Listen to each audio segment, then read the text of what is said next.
Hello बच्चों, आप सभी को आपके अपने YouTube चैनल रितेश क्लासेस में स्वागत है। तो हम लोग शुरू करते हैं सोशल साइंस में आपदा प्रबंधन का चैप्टर दूसरा। सोशल साइंस में आपदा प्रबंधन का चैप्टर दूसरा, प्राकृतिक आपदा एवं प्रबंधन, बाढ़ और सुखाड़। हम लोग बिहार बोर्ड मैट्रिक परीक्षा 2026 की तैयारी के लिए BBD क्वेश्चन बैंक से प्रीवियस ईयर क्वेश्चन देख रहे हैं। जो भी बच्चे इस चैनल से नए जुड़े हैं, चैनल को सब्सक्राइब करें, वीडियो को लाइक करें और ज़्यादा से ज़्यादा दोस्तों के साथ शेयर करें। हम लोग प्राकृतिक आपदा का चैप्टर दूसरा, आपदा प्रबंधन का चैप्टर दूसरा, प्राकृतिक आपदा एवं प्रबंधन, बाढ़ और सुखाड़, इसका ऑब्जेक्टिव और लघु उत्तरीय प्रश्न देखेंगे। तो हम लोग शुरू करते हैं। क्वेश्चन पहला, कृषि सुखाड़ होता है। कृषि सुखाड़ होता है कैसे होता है? तो जल के अभाव में। नदियों में बाढ़ आने का प्रमुख कारण क्या है? नदियों में बाढ़ आने का प्रमुख कारण क्या है? तो इनमें से सभी। बिहार का कौन सा क्षेत्र बाढ़ग्रस्त क्षेत्र है? बिहार का कौन सा क्षेत्र बाढ़ग्रस्त क्षेत्र है? या बिहार में कौन बाढ़ प्रवण क्षेत्र है? बिहार में कौन बाढ़ प्रवण क्षेत्र है? उत्तर बिहार। सुखाड़ या सूखा किस प्रकार की आपदा है? सुखाड़ या सूखा किस प्रकार की आपदा है? तो प्राकृतिक आपदा। बाढ़ से सबसे अधिक हानि होती है। बाढ़ से सबसे अधिक हानि होती है। इसका आंसर होगा इनमें से सभी को। बाढ़ क्या है? बाढ़ क्या है? तो प्राकृतिक आपदा। बाढ़ क्या है? प्राकृतिक आपदा। सुखाड़ सूखे के लिए, सुखाड़ सूखे के लिए उत्तरदायी कारण है। उत्तरदायी कारण है। इसका आंसर होगा जल वर्षा की कमी। जल वर्षा की कमी आपदा प्रबंधन का प्रमुख घटक है। आपदा प्रबंधन का प्रमुख घटक है। तो इनमें से सभी। बिहार का कौन सा भाग सर्वाधिक सूखा प्रवण है? बिहार का कौन सा भाग सर्वाधिक सूखा प्रवण है? तो इसका आंसर होगा दक्षिण बिहार। सर्वाधिक बाढ़ प्रभावित देश है। सर्वाधिक बाढ़ प्रभावित देश है कौन सा है? बांग्लादेश। पूर्वी बिहार प्रायः, पूर्वी बिहार प्रायः किस आपदा से ग्रसित रहता है? पूर्वी बिहार प्रायः किस आपदा से ग्रसित रहता है? तो बाढ़ से। आसवान बांध किस नदी पे बनाया गया है? आसवान बांध किस नदी पर बनाया गया है? तो नील नदी। बिहार का कौन सा भाग सर्वाधिक बाढ़ प्रवण है? बिहार का कौन सा भाग सर्वाधिक बाढ़ प्रवण है? इसका आंसर होगा उत्तरी। निम्न में से किसे बाढ़ का देश कहा जाता है? निम्न में से किसे बाढ़ का देश कहा जाता है? तो बांग्लादेश को। अब हम इस चैप्टर का लघु उत्तरीय प्रश्न देखेंगे। बाढ़ से होने वाली हानियों की चर्चा करें। बाढ़ से होने वाले हानियों की चर्चा करें। तो बाढ़ से होने वाली कुछ हानियां निम्नलिखित है। बाढ़ से होने वाली कुछ हानियां निम्नलिखित है। पहला, जन धन की हानि होती है। जन धन की हानि होती है। इसमें महामारी फैलता है। इसमें महामारी फैलता है। फसलें बर्बाद हो जाती है। फसलें बर्बाद हो जाती है। परिवहन के साधन जैसे सड़कें, रेल मार्ग, पुल आदि टूट जाते हैं। सड़कें, रेल मार्ग, पुल आदि क्या टूट जाते हैं। वनस्पति एवं जीव जंतुओं की क्षति होती है। वनस्पति एवं जीव जंतुओं की क्षति होती है। प्रश्न दूसरा, बिहार में बाढ़ की स्थिति का वर्णन करें। बिहार में बाढ़ की स्थिति का वर्णन करें। मौसम की अनिश्चितता के कारण, मौसम की अनिश्चितता के कारण बिहार के किसी न किसी भाग में प्रतिवर्ष बाढ़ नदी आगमन होती है। बिहार की कोसी बाढ़ की विभीषिका के लिए, बिहार की कोसी बाढ़ की विभीषिका के लिए बदनाम है। उत्तर बिहार के मैदान बाढ़ से अधिक प्रभावित है। उत्तर बिहार के मैदान क्या है? बाढ़ से अधिक प्रभावित है। उत्तरी बिहार में बाढ़ से प्रभावित क्षेत्रों में सारण, गोपालगंज, वैशाली, सीतामढ़ी, मुजफ्फरपुर, सहरसा, खगड़िया, दरभंगा, मधुबनी आदि है। इन क्षेत्रों में मुख्यतः घाघरा, गंडक, कमला, बागमती और कोसी नदियां से बाढ़ आती है। उत्तरी बिहार की नदियां में बाढ़ की स्थिति उत्पन्न होने के प्रमुख कारण हिमालय तराई क्षेत्र में अधिक है। एक सर्वेक्षण के अनुसार बिहार के कुल बाढ़ क्षेत्र का लगभग 64 लाख हेक्टेयर है। बाढ़ कैसे आती है स्पष्ट करें। बाढ़ कैसे आती है स्पष्ट करें। बाढ़ आने के 4 कारणों की व्याख्या करें। बाढ़ आने की 4 कारणों की व्याख्या करें। बाढ़ एक ऐसी प्राकृतिक आपदा है। बाढ़ एक ऐसी प्राकृतिक आपदा है जो ऋतुओं में अतिवृष्टि के कारण आती है। ऋतुओं में क्या, अतिवृष्टि के कारण आती है। अतिवृष्टि के कारण जब नदियां में अतिवृष्टि के कारण जब नदियां में जल संग्रह उनकी क्षमता से बहुत अधिक हो जाता है, जब जल नदी तट से ऊपर उठकर जब जल नदी तट से ऊपर उठकर या उसे तोड़कर समीप के क्षेत्र में फैल जाता है, इस स्थिति को बाढ़ कहते हैं। इस स्थिति को क्या कहते हैं, बाढ़ कहते हैं। बाढ़ आने में निम्नलिखित प्रमुख कारण है। बाढ़ आने में निम्नलिखित प्रमुख कारण है। पहला, औसत से अधिक वर्षा या कम समय में अधिक वर्षा। औसत से अधिक वर्षा या कम समय में अधिक वर्षा। हिम नदियों का अधिक पिघलना। हिम नदियों का अधिक पिघलना। बांध, बैराज तथा डैम का बनना। बांध, बैराज तथा क्या, डैम का बनना। नेपाल जैसे पड़ोसी देशों द्वारा नेपाल जैसे पड़ोसी देशों द्वारा किसी नदी में भारी मात्रा में पानी छोड़ा जाना चाहिए।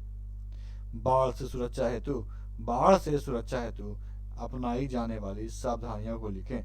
बाढ़ से सुरक्षा हेतु अपनाई जाने वाली सावधानियों को लिखो। बाढ़ से सुरक्षा हेतु अपनाई जाने वाली सावधानियां। ऐसे इमारतें भवन का निर्माण जो कम लागत की हो। ऐसे इमारतें भवन का निर्माण जो कम लागत की हो। इसमें रसायन मिश्रित कच्चे माल का प्रयोग हो, जिसे बाढ़ के बावजूद मकान बर्बाद नहीं हो सके। जिसे क्या है, बाढ़ के बावजूद मकान बर्बाद ना हो सके। बाढ़ के बाद जल निकासने की तत्कालिक व्यवस्था होनी चाहिए। बाढ़ के बाद जल निकासने की तत्कालिक व्यवस्था होनी चाहिए। मकानों की नींव तथा दीवारें सीमेंट और कंक्रीट की होनी चाहिए। मकानों की दीवारें सीमेंट तथा कंक्रीट की होनी चाहिए। आम लोगों को मकान बनाने के पूर्व यह जानकारी देना कि मकान का निर्माण पूर्णतः नदी के किनारे तथा नदी के सकरे ढालों पर नहीं करना चाहिए। नेक्स्ट क्वेश्चन है 5वां, सुखाड़ से बचाव के तरीके का उल्लेख करें। सुखाड़ से बचाव के तरीके का उल्लेख करें। सुखाड़ से बचने हेतु दो प्रकार की योजनाएं आवश्यक है। सुखाड़ से बचने हेतु दो प्रकार की योजनाएं की आवश्यकता है, दीर्घकालिक तथा लघुकालिक। दीर्घकालिक योजना के अंतर्गत जलाशय जैसे नहर, तालाब, कुओं का विकास आवश्यक है। कुओं के विकास से बहुत हद तक पेयजल की समस्या का समाधान हो जाता है। वर्तमान में बोरिंग और ट्यूबवेल के माध्यम से भूमिगत जल के दोहन में तीव्र वृद्धि हुई है। क्वेश्चन 6, सुखाड़ के कारण एवं इसके बचाव के तरीकों का विस्तृत वर्णन करें। सुखाड़ के कारण एवं इसके बचाव के विस्तृत विवरण करें। मौसम विज्ञान के अनुसार सूखा वह स्थिति है जो मध्य मई से लेकर मध्य अक्टूबर के बीच लगातार 4 सप्ताह के बीच 50 सेंटीमीटर से कम हो। जब औसत से कम होती है बारिश औसत से कम होती है तो सामान्यतः सूखे की स्थिति होती है। सूखे के कारण निम्नलिखित है। लंबे समय तक अपर्याप्त और इसका असंतुलित वितरण। मिट्टी में आर्द्रता की कमी इस स्तर तक हो जाए कि फसलें मुरझा जाए। जल विज्ञान के अनुसार जल ग्रहण क्षेत्र जलाशय और झीलों में जल का स्तर होने के बाद भी नीचे गिर जाए। जब पारिस्थितिक तंत्र में जल की इतनी कमी हो जाए कि उत्पादकता घट जाए और इसके परिणाम पारिस्थितिक तंत्र में तनाव उत्पन्न हो जाए, तंत्र क्षतिग्रस्त हो जाए, तो इन कारणों से सूखे की स्थिति उत्पन्न हो जाती है। सूखे से बचाव के लिए निम्नलिखित दो प्रकार के उपाय हैं। सूखे से बचाव के लिए निम्नलिखित दो प्रकार के उपाय हैं, तत्कालिक या लघुकालिक उपाय। पहला, पेयजल के सुरक्षित भंडार की व्यवस्था। पशुओं के लिए चारे की व्यवस्था होनी चाहिए ताकि सूखे की परिस्थिति में पशुओं का चारा उपलब्ध हो सके। अनाज भंडारण की भी समुचित व्यवस्था होनी चाहिए। दीर्घकालिक उपाय दीर्घकालिक योजनाओं के अंतर्गत नहरें, तालाब, कुएं आदि का विकास जरूरी है ताकि नहरों के माध्यम से जलाशय में जल लाया जा सके। वृक्षारोपण के जरिए भी सुखाड़ की समस्या से निजात पाया जा सकता है। पाइपलाइनों के विकास के द्वारा उन क्षेत्रों तक जल पहुंचाया जाए जो हमेशा सूखे की समस्या से त्रस्त रहते हैं। क्वेश्चन 7, सुखाड़ के लिए जिम्मेदार उत्तरदायी कारणों का वर्णन करें। सुखाड़ के निम्नलिखित कारण जिम्मेवार हैं। लंबे समय तक अपर्याप्त और इसका असंतुलन वितरण। मिट्टी में आर्द्रता की कमी इस स्तर तक हो जाए कि फसलें मुरझा जाए। जल विज्ञान के अनुसार जल ग्रहण क्षेत्र जलाशय और झीलों में जल का स्तर होने के बाद भी नीचे गिर जाए। जब पारिस्थितिक तंत्र में जल की इतनी कमी हो जाए कि उत्पादकता घट जाए और इसके परिणाम स्वरूप पारिस्थितिक तंत्र में तनाव उत्पन्न हो जाए, तंत्र क्षतिग्रस्त हो जाए, तो इन कारणों से सूखे की स्थिति उत्पन्न होती है। इन कारणों से क्या है? सूखे की स्थिति उत्पन्न होती है।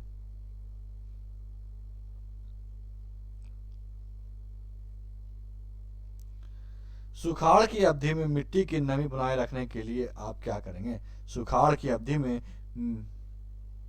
मिट्टी की नमी बनाए रखने के लिए आप क्या करेंगे, या सुखाड़ में मिट्टी की नमी बनाए रखने के लिए क्या करना चाहिए? तो सुखाड़ में मिट्टी की नमी बनाए रखने के लिए घास का आवरण रख देना चाहिए ताकि खेतों की गहरी जुताई किया जाना चाहिए, जिससे मृदा में नमी बनी रहे। बाढ़ नियंत्रण के लिए उपाय बताएं या बाढ़ द्वारा क्षति को कम करने के उपाय को उल्लेख कीजिए। बाढ़ नियंत्रण के तरीके को अपनाकर बाढ़ को नियंत्रित किया जा सकता है। बाढ़ नियंत्रण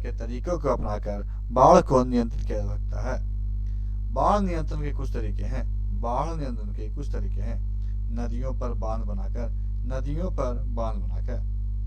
तटबंधों की दीवारें ऊंची करना एवं उससे मजबूती देना तथा नहरों का निर्माण कर पानी के बहाव को नियंत्रित करना।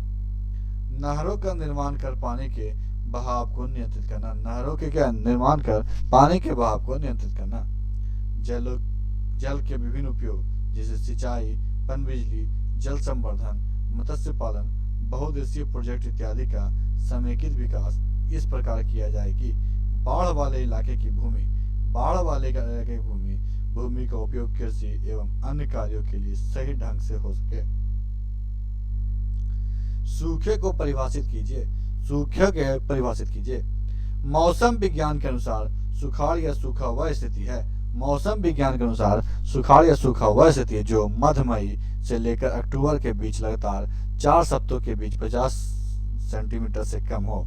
जब औसत से कम होती है तो सामान्यतः सूखे की स्थिति होती है। वर्षा जल संग्रह से आप क्या समझते हैं, इसका अभिप्राय क्या है? वर्षा जल संग्रह से आप क्या समझते हैं, इसका अभिप्राय क्या है? यह वर्षा के जल को कुएं, बांधिकाओं तथा धीरे धीरे रिसने वाले गड्ढों में एकत्र करके भूमिगत जल में वृद्धि करने की तकनीक है। यह तरीका राजस्थान तथा कर्नाटक में प्रयोग किया जाता है। घर के छतों या कृत्रिम टंकियों में जमीन पर भी वर्षा का जल जमाव किया जाता है। बिहार का शोक किसे कहा जाता है, क्यों कहता है? कोसी नदी को बिहार को शोक कहता है। बिहार का शोक कहता है क्योंकि बिहार में सर्वाधिक बाढ़ इसी नदी के कारण आती है। यह नदी देश की सबसे तेजी से मार्ग बदलने वाली नदी है। बांध एवं तटबंध में क्या अंतर है? बांध किसी नदी की धारा रोकने के लिए बनाया गया दीवार होता है। जिसके सहारे नदी जल का भंडार किया जाता है। जबकि किसी नदी के दोनों किनारे पे बनाए गए दीवार को तटबंध कहा जाता है। जिसके निर्माण का उद्देश्य बाढ़ को रोकना होता है। जिसके निर्माण का उद्देश्य क्या है? बाढ़ को रोकना होता है। सूखे के विभिन्न प्रकारों का उल्लेख करें। सूखे के विभिन्न प्रकारों का उल्लेख करें।